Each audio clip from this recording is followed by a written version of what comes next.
In our chapter Doubling Jobs with Paper from Rocks, we had our first review of what could be done with waste generated from mining. And while at first this was a very innovative idea, now that we know it is not innovative anymore, it is something that we consider actually obvious. How could we not use the fine particles to make paper and generate a multi-billion-dollar industry for Morocco and generate thousands of jobs? But it's not only the fine dust. There are also rocks and there is other material. Not everything can be turned into stone paper. And therefore we need to push the thinking further ahead. What else can we do with these vast tracts of land with vast amounts of rocks and stones and dusts? And we need to figure out what to do. We want to generate more value. And the generation of more value brings us to a necessity. The land where the mines operate was farmland. And we should do everything we can into our power to take it back to farmland. Now, when we take it back to farmland, that means we need to have again a soil that will be able to generate fertility. But of course, having been operating like a mine, there's no fertility. So we need to check who are the pioneering plants, which are the keystone species that will allow us to regenerate the topsoil.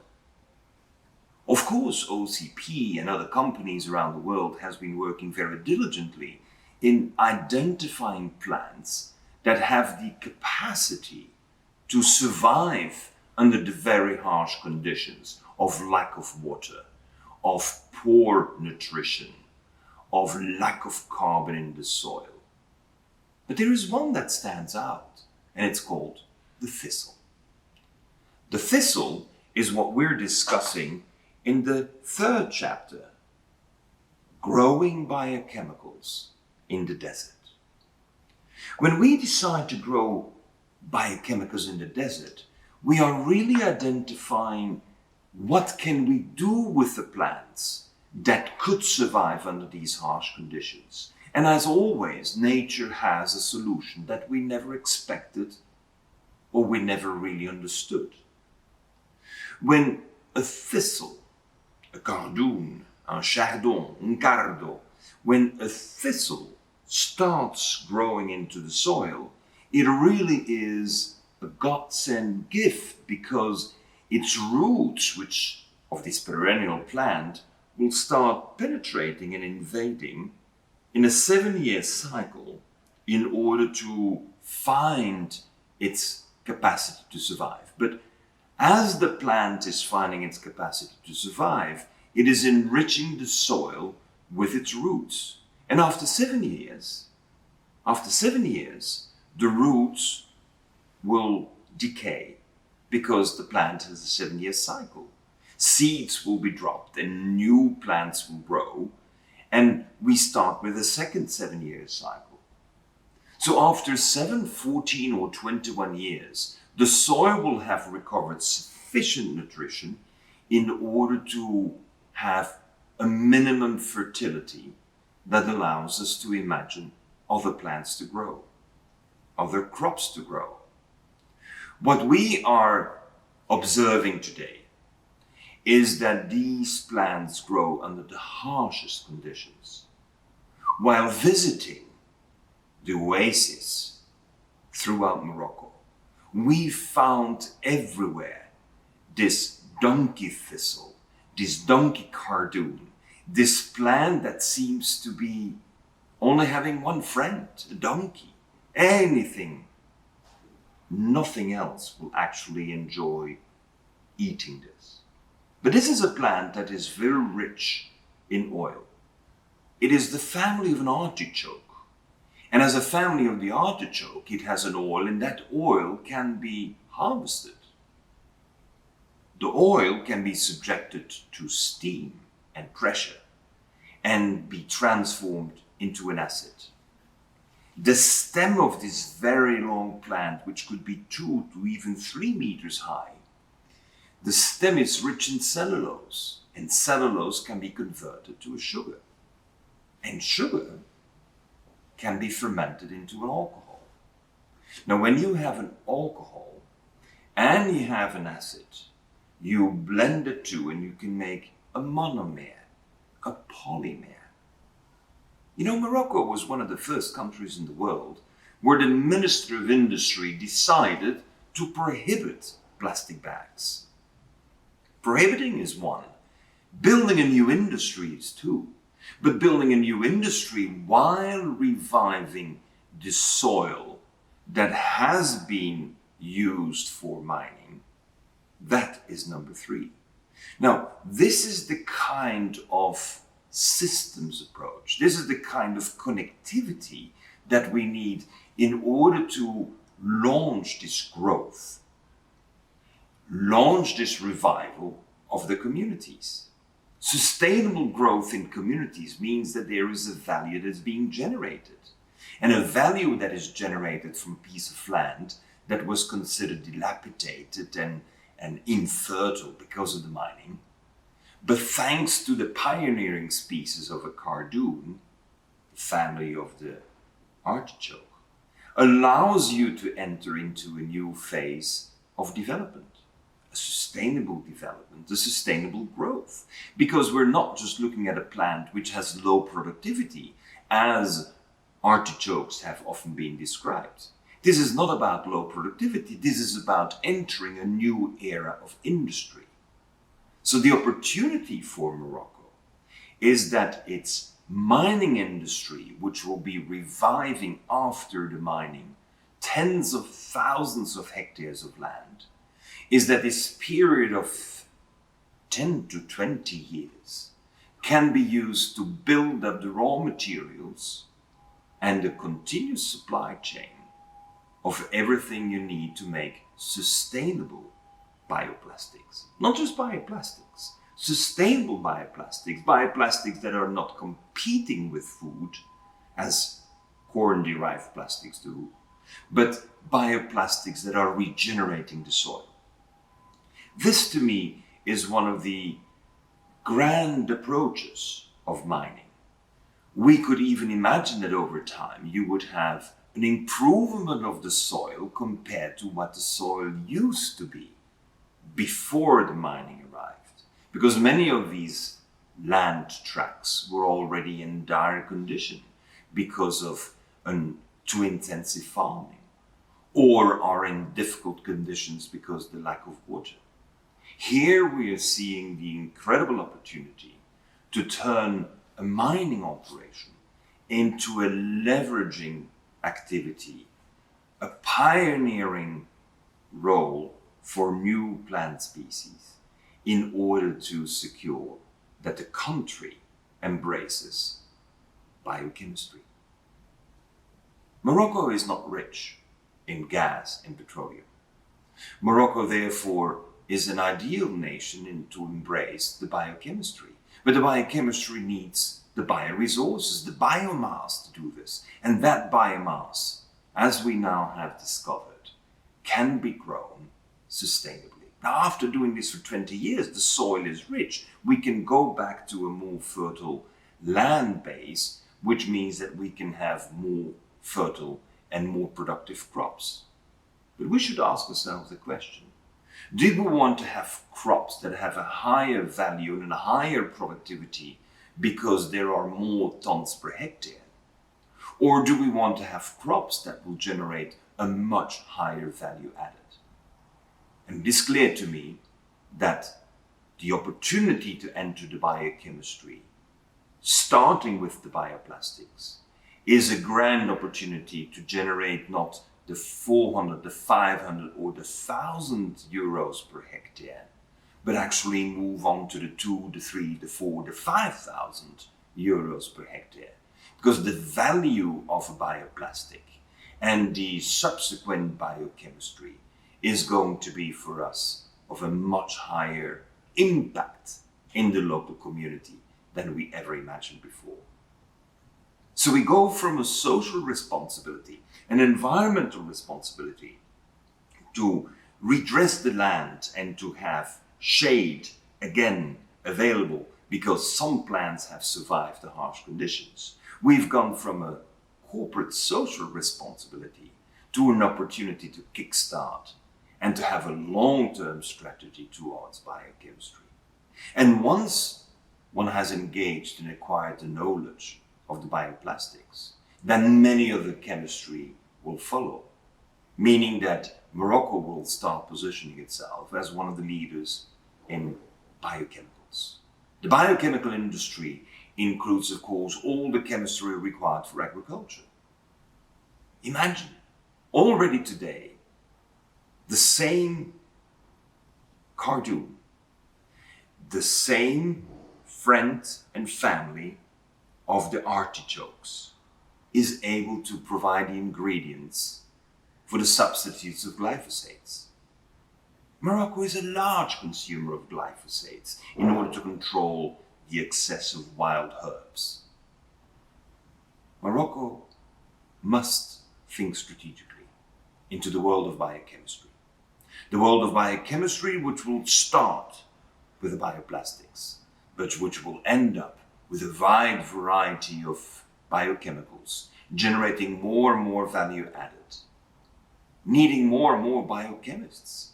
So the young people who are coming back to the land, who operate the land, to restore the land, will be the ones who will have their children work in the future in a very productive activity that will be generating value from the land into the biochemistry, and as such be a leader not only in what the core business is of OCP, being a leader in phosphates and fertilizers, but to have a whole portfolio of biochemical products that will be able to stimulate the local Moroccan economy, and that will be of service to the whole of Africa. In the chapter, Growing Biochemicals in the Desert, we push the logic of the potential of the mines from stone paper to the creation of a whole new industry of biochemicals. But phosphates are being processed, and the processing leads to more waste products. And those waste products, including the phosphogypsum, is traditionally put into the sea and is lately stored because one is wondering, what can we do with it? And when we started analyzing the opportunity, we realized that there is a whole new industry emerging that could become the fourth leg of the mining industry. This fourth leg, the first one is the mining of the phosphates, the second one is the stone paper, the third one is the biochemicals, the fourth one is from a surprising source, the seaweeds. How can we link seaweeds to phosphate mining? And this is exactly where the systemic thinking comes in. This is where we have to be innovative and creative in making connections that we have never seen before. And once we make those connections, we identify these opportunities. So let's go to Laayoune, the south of Morocco, where OCP has been operating a processing plant and a shipping platform. And here there are thousands of tons of phosphogypsum that has been dumped into the sea. And what we could notice is that the seaweeds were growing. Now, the sea has been overfished. One of the dramas that is not an exclusivity for Morocco, all along the African coast, there has been a dramatic rise of fishing. And as a result of the overfishing, the fishermen have a hard time surviving. And so they've turned to the next best growth, and that's been the seaweeds. And the seaweeds is a relatively small industry, mainly for its use into cosmetics or some additives to the food industry. When we look at seaweeds, we see a very different business. With experience that have been accumulated over the past 25 years, we know that seaweeds are an extraordinary capturing agent a growth of biomass into the water that goes beyond anything else we know. Seaweeds grow faster than bamboo. Seaweeds have 200, 500 tons of biomass, and specific seaweeds may only have 40, but the best seaweeds may even generate 1,000 tons of biomass per year. So let's just focus on the smallest ones, the 40 tons a year. That is still 5 times better in biomass generation than genetically modified soy and corn could do. It is 5 times better than irrigation and chemistry could do. So as a result, we realize that when you're now fertilizing the seaweeds with the phosphogypsum, then you have a better growth. And this better growth will lead to a new industry. Well, I shouldn't say a new industry. I should say new industries. As we lay out in Morocco's model, as we lay out in the book that shows how we can have sustainable growth, seaweeds can create a curtain around an area so that we can provide in the first place a safe area, an area where the juvenile fishes can hide from predators. So seaweeds are again, just like the artichoke, seaweeds are again a pioneer species. These allow other species to come back. And by having these pioneer species, we could harvest 50% of the seaweeds and put them into a biodigester, making biogas. Now, gas all along the coast in Morocco is subsidized by the government. It costs the government a lot of money. So if we have a strategy to farm seaweeds, then we have a strategy to have very competitive gas. But if you're producing gas, you're digesting with microorganisms, metagenetic microorganisms, you're digesting the biomass and you will have a residue. And that residue is a solid. Maybe only 2 or 3% of this can actually be considered a solid. But a good part of that are phosphates.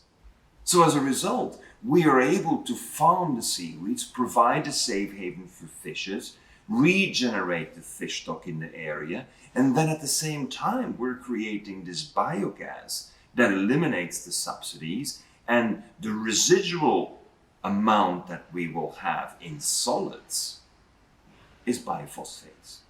Now, there is definitely a demand for biophosphates. These biophosphates will command a much higher price. It will be a small volume, and they will not necessarily substitute phosphates that have been mined and processed in these large facilities. But biophosphates will offer a complement. That means Morocco will be the first country in the world to be offering biophosphates.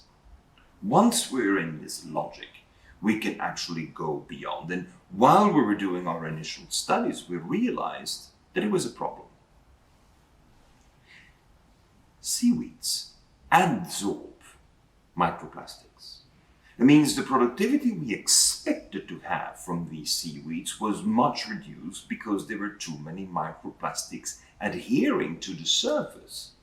And while at the beginning we said this was very bad news, we very quickly realized this was great news.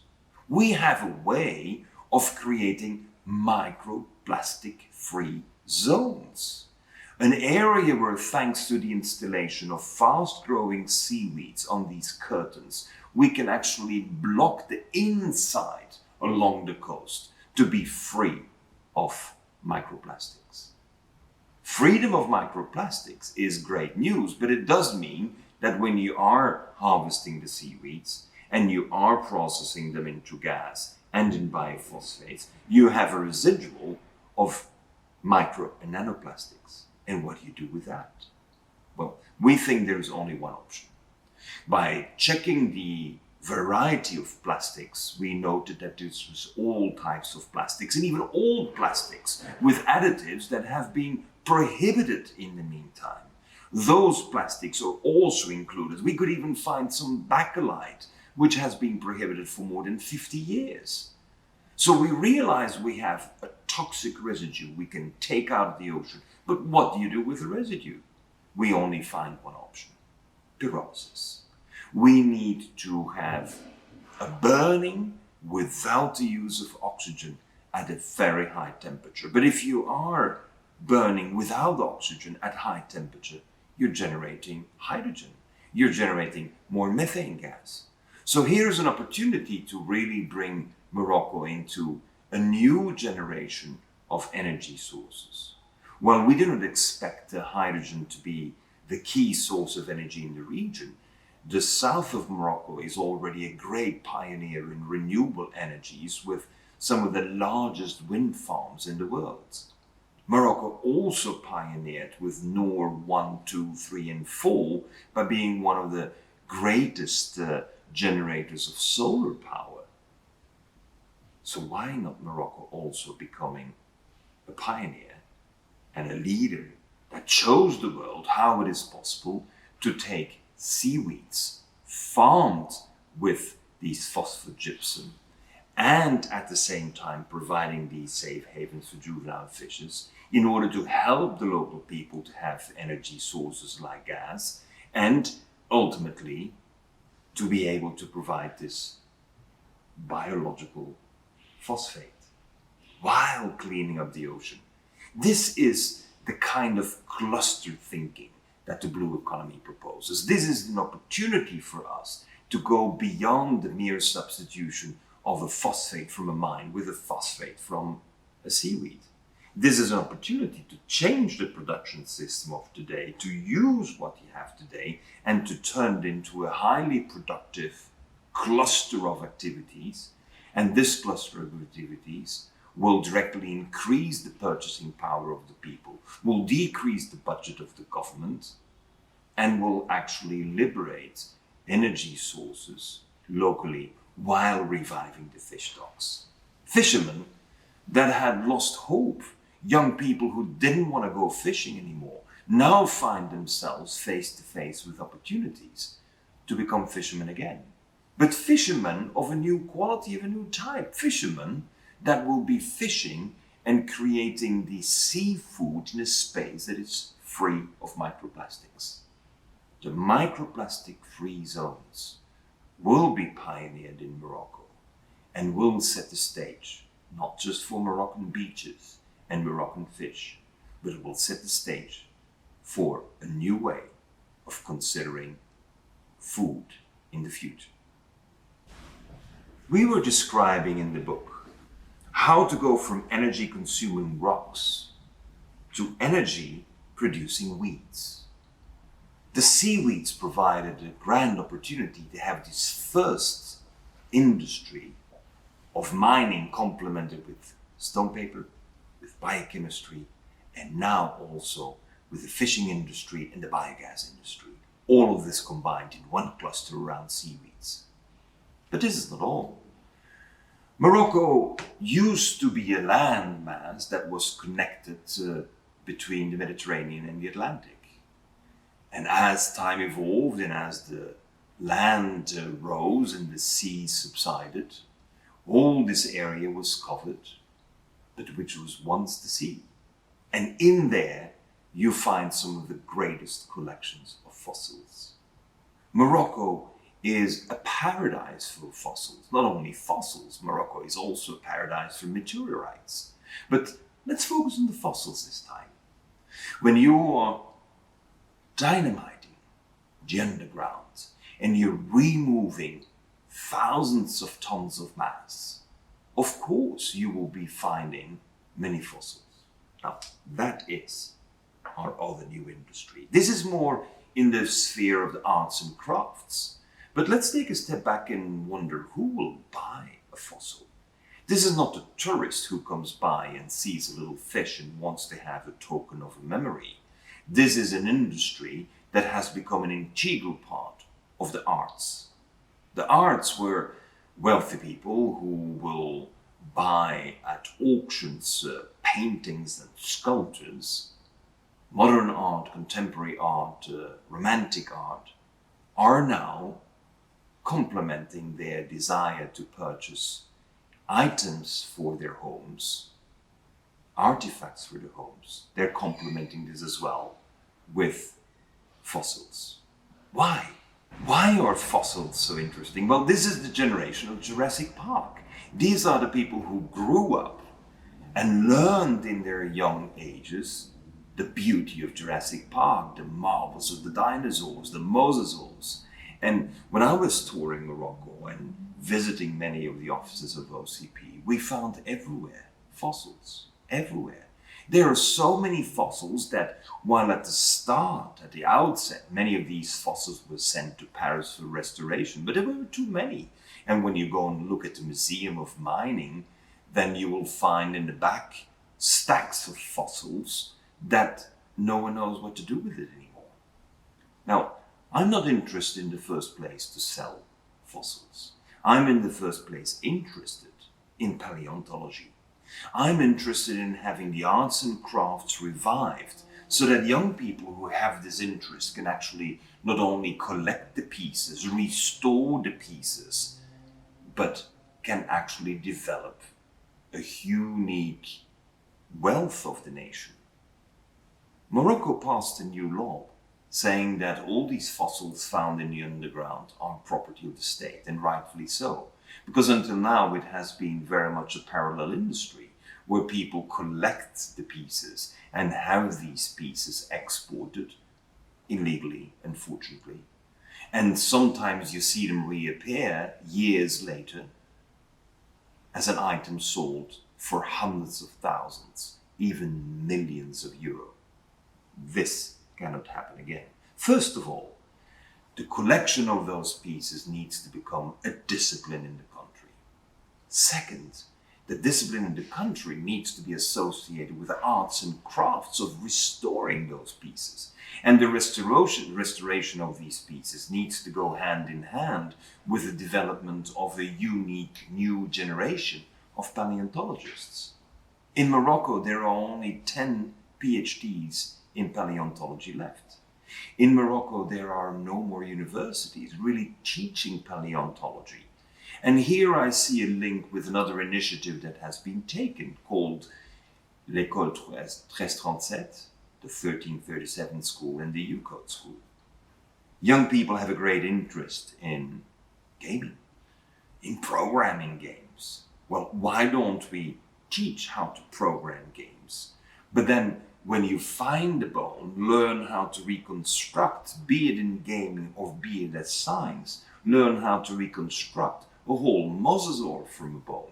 And then we will know when we are progressing and finding more bones, how to reassemble those pieces into the masterpieces from nature that command these very high prices.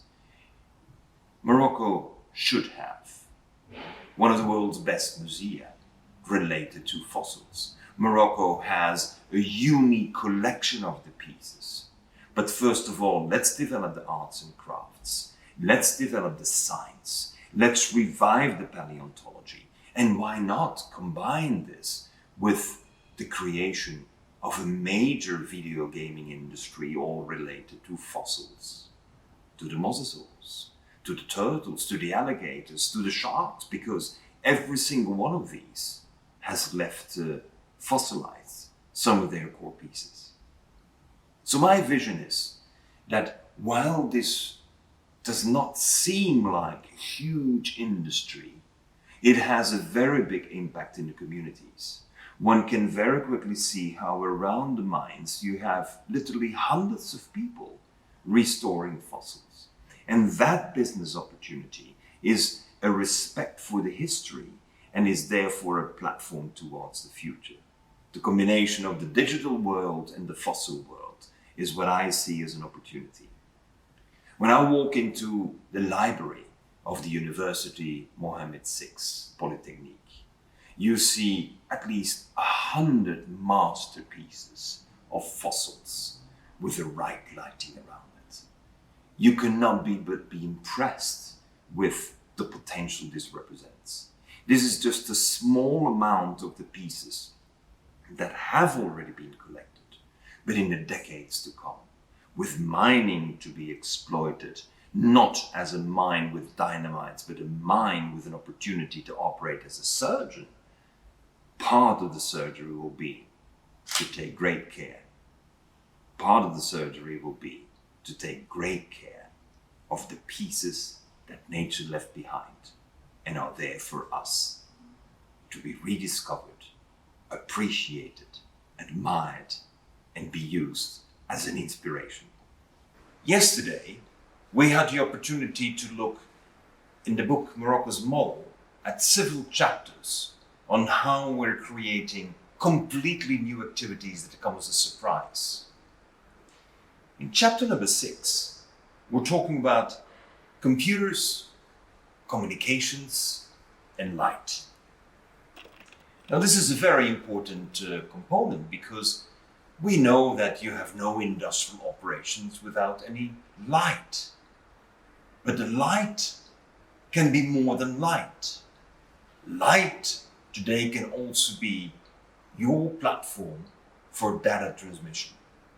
Now, when you are in complex industrial environments with a lot of machinery, a lot of equipment, then it will be very difficult to actually use the modern day Wi-Fi and Bluetooth, because that creates interferences. You may know that when you're going to get gas, there is an official advice, and in some countries a prohibition, to talk on your cell phone, because that cell phone can create an interference which leads to a risk of explosion. Now, industrial complexes will always have everything lit up all the time. The light is no longer to create visibility at night. The light is particularly modulated to always have the same clarity, the luminosity, so that the security cameras, which follow everything from a distance, can operate with the same efficiency. Now, if you are already having all the lights on, and you're in a metallic, rich, dense environment where your Wi-Fi and your Bluetooth and your typical smartphones don't work, then there is another opportunity.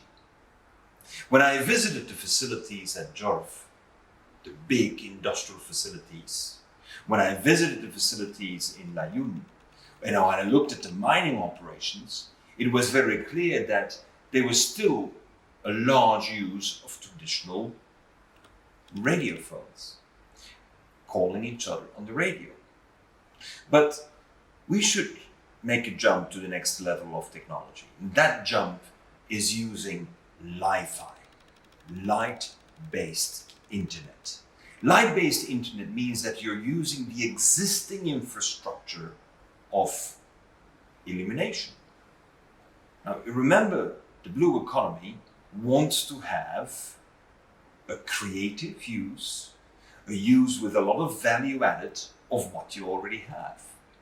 So if every camera has a lighting system that gives you 24 hours a day of full clarity on everything you can see, now that will also give you an opportunity to develop a data transmission system that is safe. More than that, the data transmission system that you can set up by using light allows you to use the flickering of the lights, provided you're using LED, which are energy-saving lights. So when you're using LEDs and energy-saving lights, you can of course provide the luminosity that the cameras need, but at the same time, the flickering of the lights will allow you to actually transmit data. How does it work? Well, data is transmitted through a radio wave or the light wave with flickers, each flicker which can last for only 100 millionth of a second.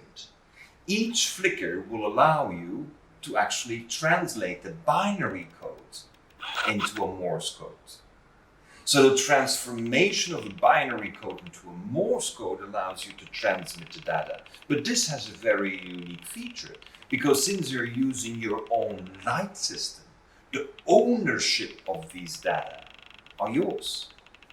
That's a new security measure.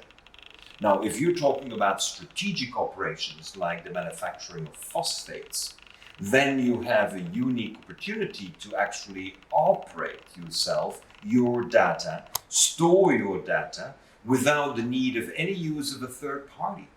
So if you're connecting your light to a fiber optic and the fiber optic to your server, then you have full control of your data. That is a major evolution. So not only are you using the existing structure, you're saving 80% of the energy. On top of that, you are securing the data in your hands, under your control. And there's a third major advantage, is that every light, when you're using this Li-Fi system, will have a unique IP address. That means every light is a clear geolocalization. It gives you the position where you are. That means anything that is happening around will give you a very precise geolocalization. It's like having your GPS, but now a GPS not operating by synchronizing 4 or 5 satellites going around the globe. It's a GPS that is operating with your light systems that have a unique IP address.